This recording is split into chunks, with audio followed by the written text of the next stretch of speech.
Hey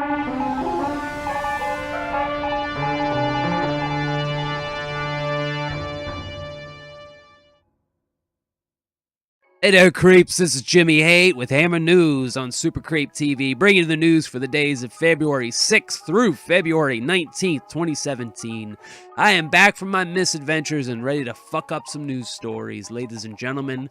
But before we get this show rolling, let me just say, if it seems like this episode is a little light, or it seems like it's been put together by somebody in a fever dream, it is because it is, and it was. I have contracted some sort of goddamn plague while I was out, and returned to share the chaotic ramblings of a man whose brain has been slowly boiling inside of his skull. I have resorted to drinking screwdrivers just so I don't develop scurvy, cause one's gotta get the vitamins.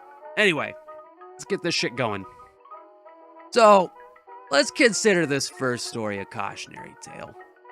You know those pictures of the bikes that have just kind of been absorbed into trees, like long ago chained up, or more strangely just fucking thrown up into the bushes for some reason, and then the tree just starts absorbing it into itself, the two becoming one?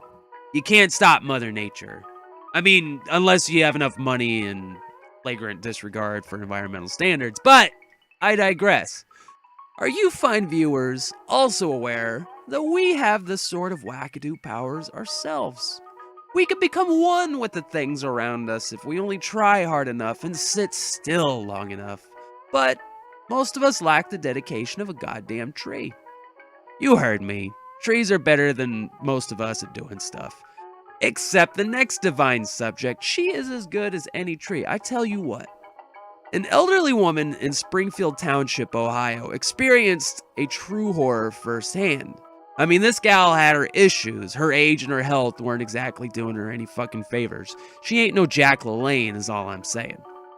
Getting around for her is fucking hard, so it's understandable that she found a situation that worked for her, and she just lived life the best she can.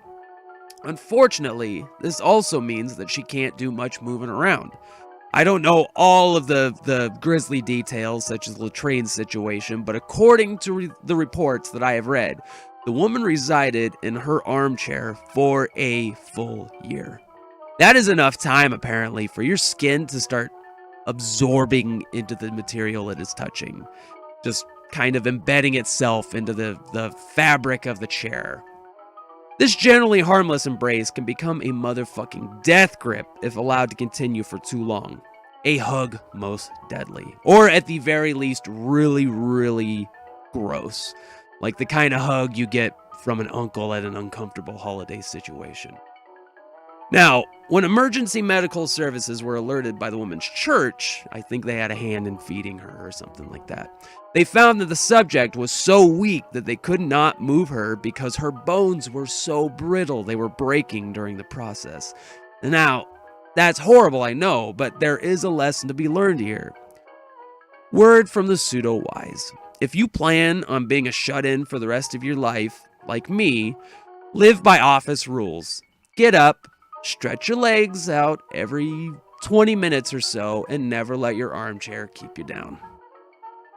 I know it's not going to come as a huge shock to any of you, but I ain't exactly picky about what I get shit-faced off of. So long as it's not fermented urine, I'll probably give it a try. Hell, I make Pruno just for kicks, and I haven't even been to jail in I don't know how long, ages. I get it though. Sometimes people want to drink things with a flavor not resembling fetid garbage water. Like a good old craft beverage. Craft beer business is nuts right now, growing like my Ramalada Ding Dong whenever the Sears catalog shows up. Walmart gets it too, and they've attempted to take a swing at the old craft beer market in the way Walmart would. They must have had a hunch the name Sam's Choice isn't befitting of swill they expected people to pay extra for, so they had to get a little creative. They reached out to the fictional US brewery Trouble Brewing, which coincidentally happens to have the same address as the Genesee Brewing Company, known for, quote-unquote, cheap college party staples, and decidedly not a microbrewery. You see, craft breweries have some rules they gotta follow if they wish to retain the moniker of craft brewery. One of the big ones? You can't make more than 6 million barrels a year. Trouble Brewing makes 6 million barrels for Walmart alone. So, shit ain't really adding up. From what I gather, the fictional Trouble Brewing, not to be confused with the Irish Trouble Brewing, which actually is a craft brewery, was actually created for Walmart. From the sounds of it, they knew full well what was going on. I mean, they were putting the shit in the microbrew section. They ain't fucking stupid. So, they're getting taken to court.